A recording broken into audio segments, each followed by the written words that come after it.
Assalomu alaykum, yaxshilar, yaxshimisizlar? Reanimatsiyaga chaqirishuvdi.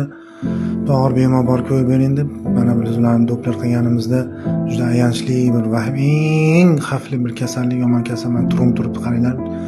10 bo'lmachada, ya'ni pastkoik venada mana 10 bo'lmachaga tushayotgan joyda lentashli mana flatiruющий juda ham katta опасный turum turib yuradi bitta kamerasida. U agar vatan uzilib chiqib ketsa, ma'lum bir qismi uzilib ham bo'lgan bor, o'pkaga tiqilgan kichik narsa. Agar bu kattasi o'sha qisilib uzilib ketsa, qatga uziladi bu? Mana hozir ko'rasizlar. Mana bu 10 bo'lmachada.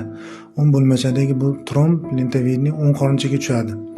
10 qorinchaga tushib turib, 10 qorinchadan keyin o'pka arteriyasiga borib tiqiladi. Hozir sxemasida buni ko'rsatamiz sizga. Juda опасный va tromb mana oyoqdan otgan, oyoqdan mana 10 bo'lmachaga 10 qorinchaga chiqib turib, mana ko'ryapsizlar, o'pka arteriyasiga tiqiladi. Moment o'limga olib keladi bu.